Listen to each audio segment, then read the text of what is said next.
Jeevamozhi കാൽവരിനാഥന്റെ സ്നേഹമൊഴി തിരുനിറത്താൽ ജീവനേകും യേശുനാഥന്റെ Jeevamozhi ജീവധാര ജീവധാര ജീവധാര.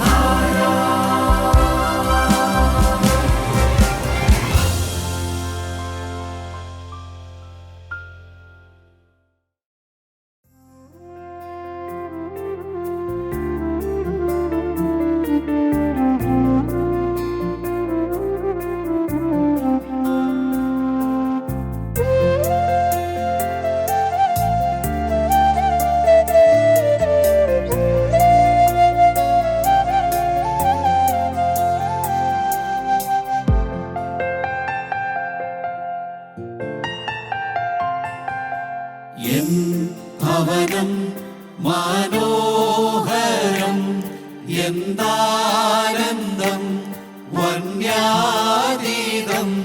സമ്മോദകം. N ഭവനം മനോഹരം എന്താനന്ദം വന്യാതീതം സമ്മോദകം. ദൂരെ മേഘപ്പാളി ദൂരെ താരപദ വീചി ദൂരെ മേഘപ്പാളി ദൂരെ താരപദ വീചി ദൂത വൃന്ദങ്ങൾ സമ്മോദരായി പാടിയിടും സ്വർഗവീഥിയിൽ. ദൂത വൃന്ദങ്ങൾ സമ്മോദരായി പാടിയിടും സ്വർഗവീഥിയിൽ.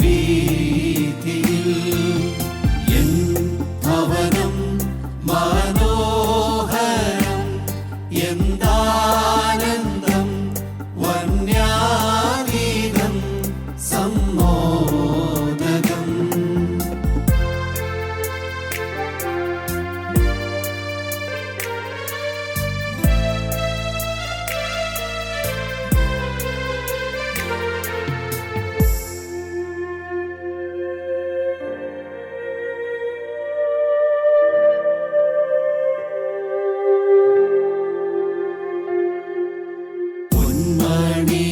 പൊന്മണിമേടകൾ മിന്നുന്ന ഗോപുരം പൊന്മണിമേടകൾ മിന്നുന്ന ഗോപുരം പത്തും രണ്ടു രത്നക്കല്ലുകളാൽ തീർത്തതാം മന്ദിരം.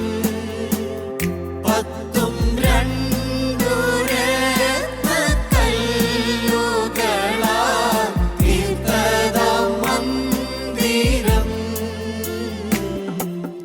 കണ്ടൻ കണ്ണുകൾ തുളുമ്പിടും ആനന്ദാശ്രു പൊഴിച്ചിടും. കണ്ടൻ കണ്ണുകൾ തുളുമ്പിടും ആനന്ദാശ്രു പൊഴിച്ചിടും. എൻ ഭവനം മനോഹരം എന്താനന്ദം വന്യാതീതം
പ്രകാശിതം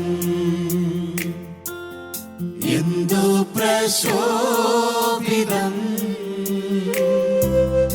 എന്തു പ്രകാശിതം എന്തു പ്രശോഭിതം ഹല്ലേലൂയ പാടും ശുദ്ധരേവം ആലയം പൂരിതം ഹല്ലേലൂയ പാടും ശുദ്ധരേവം ആലയം പൂരിതം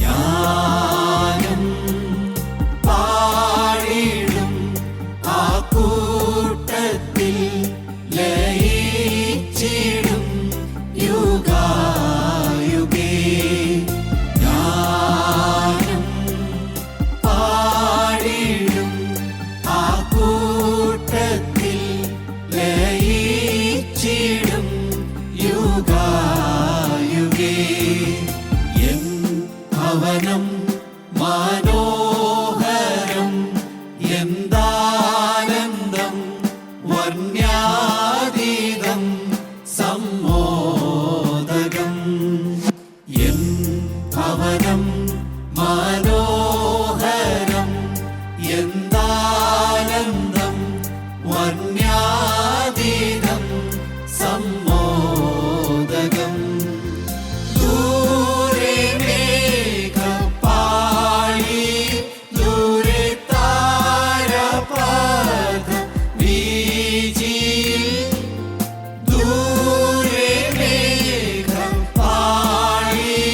ദൂരെ താരപഥ വീജിയിൽ ദൂത വൃന്ദങ്ങൾ സമ്മോദരായി പാടിയിടും സ്വർഗവീഥിയിൽ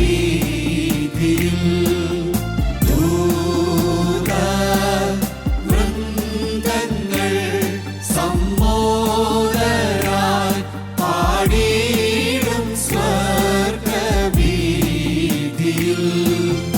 എൻ ഭവനം മനോഹരം എന്താനന്ദം വർണ്യാതീതം സമ്മോദകം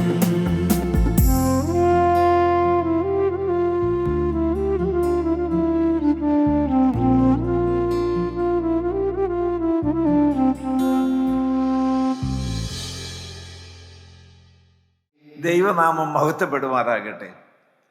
മുടിയനായ പുത്രന്റെ ഉമ്മയിൽ ഒരപ്പനും 3 മക്കളുമാണുള്ളത്. ശ്രദ്ധിച്ചു നിങ്ങൾ, ഒരപ്പനും 3 മക്കളും. അപ്പൻ പിതാവൻ ദൈവത്തിന്റെ പ്രതിനിധിയാണ്. 3 മക്കൾ ഏതാണ്? 1 മൂത്ത പുത്രൻ, 2 ഇളയ പുത്രൻ, അവനെയാണ് ധൂർത്തപുത്രൻ എന്ന് വിളിക്കുന്നത്. മൂന്നാമത്തേത് ഏതാണ്? ഈ ഉപം പറഞ്ഞ ദൈവപുത്രൻ അല്ലെങ്കിൽ മനുഷ്യപുത്രൻ. 3 പുത്രന്മാര്, ദൈവപുത്രൻ അല്ലെങ്കിൽ മനുഷ്യപുത്രൻ കർത്താവായ യേശുക്രിസ്തു, 2 ഇളയ മകൻ ധൂർത്തപുത്രൻ, 3 മൂത്ത മകൻ. ദൈവത്തിന് സ്തോത്രം. പിന്നെ അവിടെയുള്ളത് പിതാവാണ്. ദൈവമക്കളെ, മുടിയൻ പുത്രൻ അനുതാപത്തോടെ കരഞ്ഞ് തെറ്റ് തിരുത്തി അപ്പന്റെ സന്നിധിയിലേക്ക് മടങ്ങി വന്നു. ഇന്ന് നാം പഠിക്കാൻ പോകുന്ന മൂത്ത പുത്രനെ കുറിച്ചാണ്. മൂത്ത പുത്രൻ എന്ന് വായിച്ചേ. മുടിയനായ പുത്രന്റെ ഉമ്മയിലെ മൂത്ത മകൻ, മൂത്ത പുത്രൻ. ലൂക്കോസ് 15. വേദോസുള്ള എല്ലാവരും എടുത്ത് 15ന്റെ 25 മുതൽ ആ ഭാഗം 32 വരെയുള്ള വാക്യങ്ങൾ വായിക്കാം. അവന്റെ മൂത്ത മകൻ വയലിലായിരുന്നു. അവൻ വന്ന് വീട്ടിനോടടുത്തപ്പോൾ വാദ്യവും നൃത്തഘോഷവും കേട്ടു. ബാല്യക്കാരിൽ ഒരുത്തനെ വിളിച്ച് ഇതെന്ത് എന്ന് ചോദിച്ചു. അവൻ അവനോട്, നിന്റെ സഹോദരൻ വന്ന് നിന്റെ അപ്പനവനെ സൗഖ്യത്തോടെ കിട്ടിയത് കൊണ്ട് തടിപ്പിച്ച കാളക്കുട്ടിയെ അറുത്തു എന്ന് പറഞ്ഞു. അപ്പോൾ അവൻ കോപിച്ച് അകത്തു കിടപ്പാൻ മനസ്സില്ലാതെ നിന്നു. അപ്പൻ പുറത്തു വന്ന് അവനോട് അപേക്ഷിച്ചു. അവൻ അവനോട്, ഇത്രകാലമായി ഞാൻ നിന്നെ സേവിക്കുന്നു, നിന്റെ കൽപ്പന ഒരിക്കലും ലംഘിച്ചിട്ടില്ല. എന്നാൽ എൻ്റെ ചങ്ങാതികളുമായി ആനന്ദിക്കേണ്ടതിന് നീ ഒരിക്കലും എനിക്ക് ഒരു ആട്ടിൻകുട്ടിയെ തന്നിട്ടില്ല. വേശ്യമാരോടുകൂടി നിന്റെ മുതൽ തിന്നുകളഞ്ഞ ഈ നിന്റെ മകൻ വന്നപ്പോഴേക്കോ തടിച്ച കാളക്കുട്ടി അവന് വേണ്ടി അറുത്തുവല്ലോ എന്ന് ഉത്തരം പറഞ്ഞു. അതിന് അവൻ അവനോട്, മകനെ, നീ എപ്പോഴും എന്നോടുകൂടി ഇരിക്കുന്നുവല്ലോ, എനിക്കുള്ളതെല്ലാം നിന്റേതാകുന്നു. നിന്റെ ഈ സഹോദരനോ മരിച്ചവനായിരുന്നു, വീണ്ടും ജീവിച്ചു, കാണാതെ പോയിരുന്നു, കണ്ടുകിട്ടിയിരിക്കുന്നു. ആകയാൽ ആനന്ദിച്ച് സന്തോഷിക്കേണ്ടത് ആവശ്യമായിരുന്നു എന്ന് പറഞ്ഞു. ദൈവത്തിന് സ്തോത്രം. മുടിയനായ പുത്രൻ, ഇളയ സഹോദരൻ അനുദപിച്ച് മടങ്ങി വന്നു.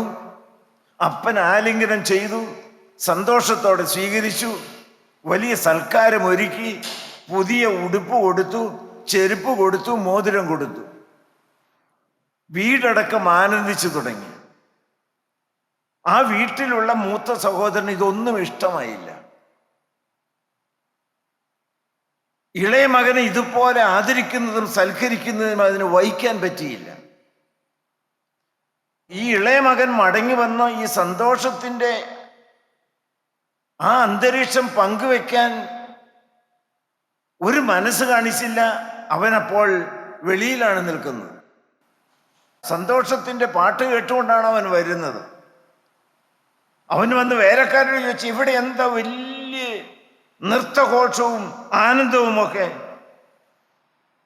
അപ്പോൾ ആ വേലക്കാരൻ പറഞ്ഞു, നിന്റെ അനിയൻ തിരിച്ചു വന്നു. അപ്പൻ അവനെ സൗഖ്യത്തോട് കിട്ടിയത് കൊണ്ട് തടിപ്പിച്ച കാളക്കുട്ടി അറുത്തു. അപ്പോൾ മൂത്ത മകൻ കോപിച്ചു. ദൈവത്തിന് സ്തോത്രം. എന്തൊരു മനോഭാവമാണ് നിങ്ങൾ ചിന്തിക്കണം. അകത്ത് കിടപ്പാൻ മനസ്സില്ലാതെ പുറത്തു നിന്നു. അപ്പൻ പുറത്തു വന്ന് മൂത്ത മകനോട് അപേക്ഷിക്കുകയാണ്, കെഞ്ചി ചോദിക്കുകയാണ്. എന്താണ് ചോദിക്കുന്നത്? ദൈവത്തിന് സ്തോത്രം, അകത്തേക്കൊന്ന് കടന്നു വരിക മകനെ. നഷ്ടപ്പെട്ടു പോയ മകനല്ലേ തിരിച്ചു വന്നത്. ഈ എൻ്റെ മകൻ മരിച്ചവനായിരുന്നു, ഇപ്പോൾ ജീവിക്കുന്നു. തീർന്നു എന്നാ വിചാരിച്ചത്. മരിച്ച ഒരാൾ തിരികെ വരുമ്പോൾ എന്തു വലിയ സന്തോഷമായിരിക്കും. ആ സന്തോഷമാണ് ഇപ്പോൾ വീട്ടിൽ അനുഭവിക്കുന്നത്. നീ എന്താ സന്തോഷത്തിൽ പങ്കുചേരാതെ വെളിയിൽ വാശി പിടിച്ചു കോപിച്ച് മറുതലിച്ച് നിൽക്കുന്നത്? അകത്തേക്ക് വരിക. അവന് തീരെ ഇഷ്ടമായി. അവൻ കോപിച്ചു. ദൈവത്തിന് സ്തോത്രം. പിന്നീട് അവൻ പറയുന്ന ഒരു കാര്യമുണ്ട്, അവൻ്റെ സ്വഭാവത്തിൻ്റെ മേന്മകളാണ്. എന്താണ് അവൻ്റെ സ്വഭാവത്തിൻ്റെ മേന്മകൾ? ഞാൻ നിന്നെ ഇത്ര കാലമായി സേവിക്കുന്നു. അവൻ ചില അവകാശവാദങ്ങൾ പറയുകയാണ്. ഇവൻ ദുർവൃത്തിക്കാരനാണ്, മദ്യപാനിയാണ്, അപ്പനോട് തട്ടിപ്പറിച്ച് വാങ്ങിക്കൊണ്ടുപോയി സുഖലോലുപനായി എല്ലാം നശിപ്പിച്ചവനാണ്. പക്ഷെ ഞാൻ അങ്ങനെയല്ല. ഞാൻ അപ്പൻ്റെ സകല വേലകളും വയലിലെല്ലാം പോയി ചെയ്തു, അപ്പനെ സഹായിച്ചു. ദൈവത്തിന് സ്തോത്രം.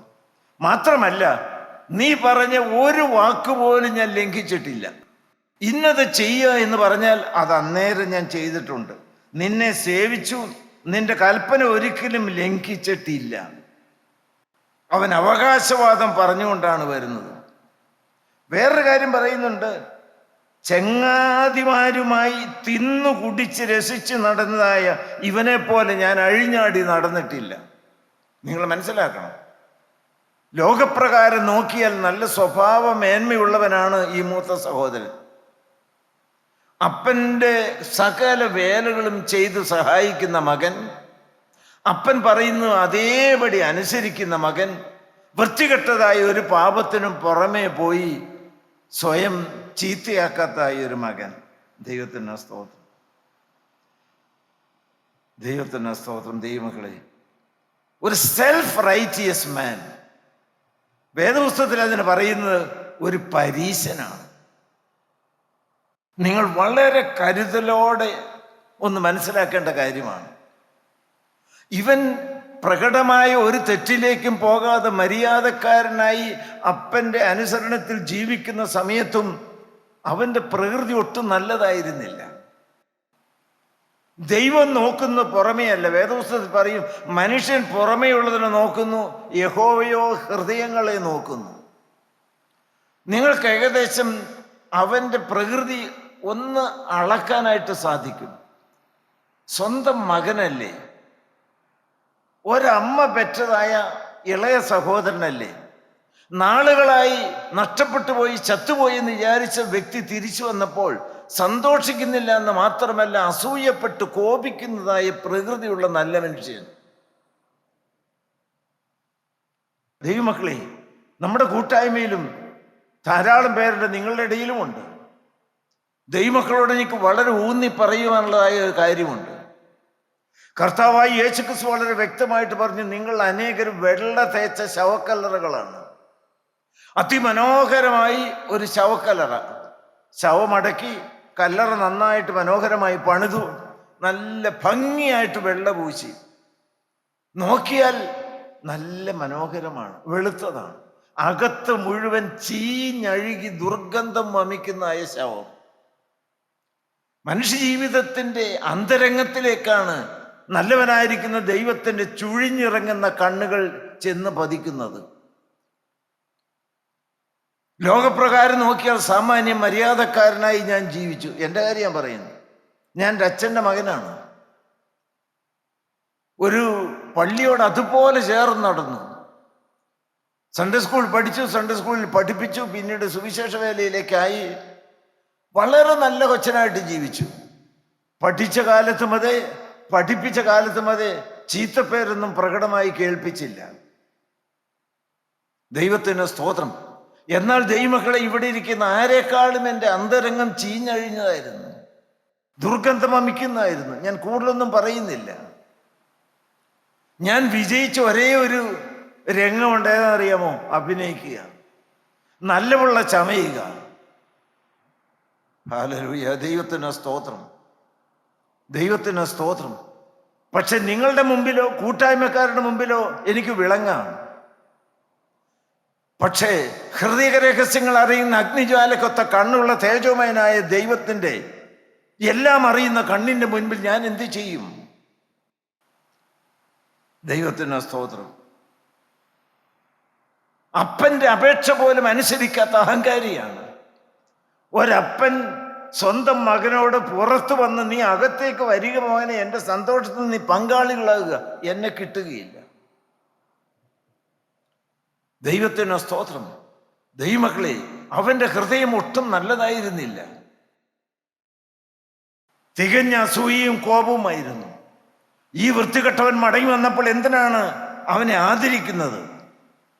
അവന് ഭക്ഷണം കൊടുത്ത എന്തിനാണ്? സമ്മാനം കൊടുത്ത എന്തിനാണ്? ദൈവമക്കൾ മനസ്സിലാക്കണം, എ നാസ്റ്റി മൈൻഡ്, അസൂയ എന്ന് പറയുന്നത് പൈശാചികമാണ്. നിങ്ങളെ തന്നെ ഒന്ന് ശോധന ചെയ്യണം. മറ്റുള്ളവരുടെ ഉയർച്ചയിൽ നിങ്ങൾക്ക് സന്തോഷിക്കാൻ സാധിക്കുന്നുണ്ടോ? മറ്റുള്ളവരുടെ ദുഃഖത്തിൽ വേദനിച്ച് ദുഃഖിച്ച് അവരുടെ ദുഃഖം പങ്കുവെക്കാൻ നിങ്ങൾക്ക് സാധിക്കുന്നുണ്ടോ? നിങ്ങളുടെ ജീവിതത്തിൽ പ്രകടമായ മറ്റൊരു തെറ്റാണ് എന്താണ് നിങ്ങൾക്കറിയാമോ? മറ്റുള്ളവരെ കുറ്റം വിധിക്കുന്നു. ഈ വന്നേക്കണ മകനെ നിങ്ങൾക്ക് ആരാന്നറിയാമോ? അവൻ വേശ്യമാരോടുകൂടി തിന്ന് കുടിച്ച് നടക്കുന്ന ഒരു വ്യക്തിയാണ്. ചങ്ങാതിമാരുമായി ആനന്ദിച്ച് നടക്കുന്നു. വേശ്യമാരോട് കൂടി മുതൽ തിന്നു കളഞ്ഞു. ഞാൻ അങ്ങനെയൊന്നുമല്ല. ദൈവത്തിന് സ്തോത്രം. കർത്താവായ യേശുക്രിസ്തു ചുങ്കക്കാരൻ്റെയും പരീശന്റെയും ഉപമ വളരെ വ്യക്തമായിട്ട് പറയുന്നുണ്ട് ലൂക്കോസ് 18-ാം അധ്യായത്തിൽ. ഒരു ചുങ്കക്കാരനും വൃത്തികെട്ടതായ ഒരു ചുങ്കക്കാരനും മര്യാദയ്ക്ക് ജീവിക്കുന്ന ഒരു പരീശനും ദൈവാലയത്തിൽ പ്രാർത്ഥിക്കാനായിട്ട് ചെന്നു. വായിക്കാൻ ഞാൻ സമയമെടുക്കുന്നില്ല. ഹല്ലേലൂയ, ദൈവത്തിന് സ്തോത്രം. ദൈവമക്കളെ, പക്ഷേ ഈ നിൽക്കുന്ന ചുങ്കക്കാരനെ പോലെ ഞാൻ അല്ലായികയാൽ ദൈവത്തെ സ്തുതിക്കുന്നു. ഞാൻ എല്ലാ കാര്യങ്ങളും അച്ചട്ടായിട്ട് ഭംഗിയായി നിർവഹിക്കുന്ന വ്യക്തിയാണ്. കൽപ്പനകളെല്ലാം ലംഘിക്കാതെ പാലിക്കുന്നവനാണ്. പക്ഷേ ചുങ്കക്കാരൻ മഹാപാപിയാണ്. അവൻ സ്വർഗത്തിലേക്ക് നോക്കാൻ പോലും യോഗ്യതയില്ലല്ലോ എന്ന് വിറച്ചുകൊണ്ട് ദൈവസന്നിധിയിൽ കണ്ണുനീരോടെ പ്രാർത്ഥിച്ചു, ദൈവമേ, മഹാപാപിയായ എന്നോട് കരുണ തോന്നണമേ. വേദോസ്തം എന്നാ പറഞ്ഞെന്നറിയാമോ? അവൻ നീതീകരിക്കപ്പെട്ടവനായി, കൊടും പാപിയായ ചുങ്കക്കാരൻ നീതീകരിക്കപ്പെട്ടവനായി ദേവാലയം വിട്ടുപോയി. മറ്റവനോ അങ്ങനെയല്ല. Christianity begins with a sense of sin.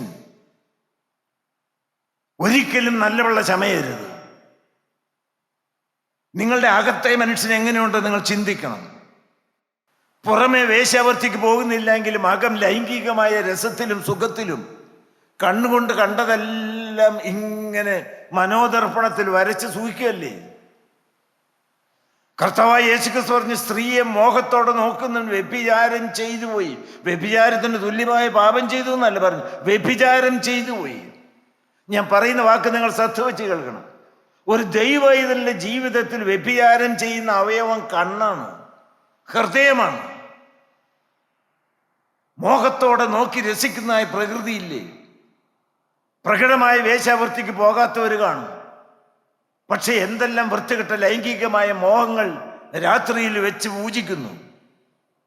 അകത്തെ മനുഷ്യൻ സഹോദര വിശുദ്ധമാണ്. മറ്റുള്ളവരെ നീ കുറ്റം വിധിക്കും. ഇന്ന് നീ ഒരൊറ്റ കാര്യം ചെയ്താൽ മതി. ഈ മുടിയനായ പുത്രനെ പോലെ നിങ്ങളൊന്ന് മടങ്ങി വരണം. ഞാൻ വേദനയോടെ നിങ്ങളോടൊരു കാര്യം പറയാം.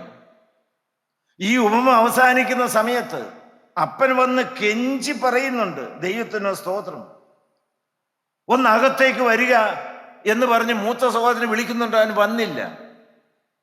ഞാൻ കൈകൂപ്പിക്കൊണ്ട് വളരെ ഞെട്ടലോടെ പറയട്ടെ, ഉപമ അവസാനിക്കുമ്പോൾ വീട്ടിനോട് ചേർന്ന് അപ്പന്റെ വയലിൽ വേല ചെയ്തതായ മൂത്ത സഹോദരൻ വീടിന് പുറത്ത് വേശ്യമാരോട് തിന്നു കുടിച്ച് മദ്യത്തിൻ ലഹരിയിൽ അഴിഞ്ഞാടി നടന്ന മുടിയൻ പുത്രൻ വീടിനകത്ത്. ഉപമയൊരിക്കൽ അവസാനിക്കും. ഞാനൊരിക്കൽ കണ്ണടയ്ക്കും. കർത്താവായ യേശുക്രിസ്തു ഒരിക്കൽ വരും. ഇന്ന് ഭക്തിയുടെ വേഷം ധരിച്ചുകൊണ്ട് സുവിശേഷ വേലയുടെ മുഖത്ത് ദൈവത്തിന് സ്തോത്രം, ദൈവമക്കളെ നല്ല വെള്ള ചമഞ്ഞ് നടക്കുന്ന അനേകര് സ്വർഗത്തിൽ കാണുമോ? എന്നാൽ ഞാൻ പാപിയാണല്ലോ, എനിക്ക് നന്മയൊന്നുമില്ലല്ലോ, എന്നോടൊന്ന് കരുണ കാണിക്കാമോ എന്ന് അപേക്ഷിച്ചുകൊണ്ട് പാപമോചനത്തിന്റെ രക്തം വാർന്നൊലിക്കുന്ന ക്രൂശിൻ ചോട്ടിലേക്ക് അനുതാപത്തിന് കണ്ണുനീരുമായി കടന്നു വന്ന് പാപങ്ങൾ ഏറ്റുപറഞ്ഞ് ഉപേക്ഷിച്ച് മോചനത്തിന് വേണ്ടി അപേക്ഷിക്കുന്ന ദൈവമക്കൾ സ്വർഗരാജ്യത്തിന്റെ അകത്ത് പ്രവേശിക്കും. ഹല്ലേലൂയ, ദൈവത്തിന് സ്തോത്രം. സ്നേഹമുള്ള പിതാവ്, എനിക്ക് എടുത്തു പറയാനുള്ളതാണ്. ഞാനിതിന് പേര് കൊടുക്കുകയാണെങ്കിൽ മുടിയനായ പുത്രന്റെ ഉപമ അല്ല, സ്നേഹമുള്ള പിതാവിന്റെ ഉപമ. ഏത് വൃത്തികെട്ട വ്യക്തിയും തെറ്റുപറ്റിപ്പോയി എന്ന് അംഗീകരിച്ചുകൊണ്ട് അപ്പന്റെ കാൽക്കൽ വന്ന് മോചനത്തിന് വേണ്ടി അപേക്ഷിച്ചാൽ എല്ലാം ക്ഷമിച്ച് കഴുകി യഥാസ്ഥാനപ്പെടുത്തുന്ന കാൽവറിയിലെ സ്നേഹം നമ്മുടെ മധ്യത്തിൽ വ്യാപരിക്കുകയാണ്. ഹല്ലേലൂയ, ദൈവത്തിന്റെ സ്തോത്രം. ഇന്ന് ആ സന്തോഷം നിങ്ങൾ അനുഭവിക്കണ്ടേ? ഇന്ന് ആ സുഖം നിങ്ങൾ അനുഭവിക്കണ്ടേ? ലൂക്കോസ് 15-ാം അധ്യായം ദൈവത്തിന് സ്തോത്രം 7-ാമത്തെ വാക്യം വായിച്ച് ആകെ തുക എന്താണ് ദൈവമക്കളെ? വായിച്ചു. അങ്ങനെ തന്നെ മാനസാന്തരം കൊണ്ട് ആവശ്യമില്ലാത്ത 99 നീതിമാന്മാരെ കുറിച്ചുള്ളതിനേക്കാൾ മാനസാന്തരപ്പെടുന്ന ഒരു പാപിയെ ചൊല്ലി സ്വർഗത്തിൽ അധിക സന്തോഷം ഉണ്ടാകും. സ്വർഗത്തിൽ അധികം സന്തോഷം. ഹല്ലേലൂയ. നിങ്ങൾ ദൈവത്തെ വേദനിപ്പിച്ചിട്ടില്ലേ? സ്വർഗം നിങ്ങളെ നോക്കി കരഞ്ഞിട്ടില്ലേ? ഇന്ന് നിങ്ങളുടെ ജീവിതത്തിൽ ആനന്ദം തുടങ്ങട്ടെ. അപ്പൻ നിങ്ങളെ സ്വീകരിക്കാൻ എഴുന്നേറ്റ് നിൽക്കുകയാണ്. മടങ്ങി വരിക ദൈവമക്കളെ, മടങ്ങി വരിക. ഹല്ലേലൂയ. അതാണ് മാനസാന്തരം. കർത്താവായ യേശുക്രിസ്തു വളരെ വ്യക്തമായി ആവർത്തിച്ച് പറഞ്ഞു, അല്ലല്ല, മാനസാന്തരപ്പെടാഞ്ഞാൽ നിങ്ങൾ എല്ലാവരും അങ്ങനെ തന്നെ നശിച്ചു പോകും. നിങ്ങൾ ആരും നശിക്കാൻ ഇടവരരുത്. ഇന്ന് നിങ്ങൾക്കൊന്ന് മടങ്ങി വരാമോ? നമ്മുടെ തലകളെ വണക്കാം, നമുക്ക് പ്രാർത്ഥിക്കാം. നല്ലവനായ യേശുവിൻ്റെ കാൽവറിയിലെ സ്നേഹം നിങ്ങളെ മടങ്ങി വരുവാൻ കെഞ്ചി അപേക്ഷിക്കുകയാണ്, ആഹ്വാനം ചെയ്യുകയാണ്. ഏത് കൊടുമ്പാപിക്കും മടങ്ങി വരാം, സ്വയം ഭോഗിക്ക് മടങ്ങി വരാം, വേശ്യാവൃത്തിക്കാരന് മടങ്ങി വരിക, മദ്യപാനത്തിൽ സുഖിച്ച് നടന്നവന് മടങ്ങി വരാം, മാതാപിതാക്കന്മാരെ വേദനിപ്പിച്ചവർക്ക് മടങ്ങി വരാം.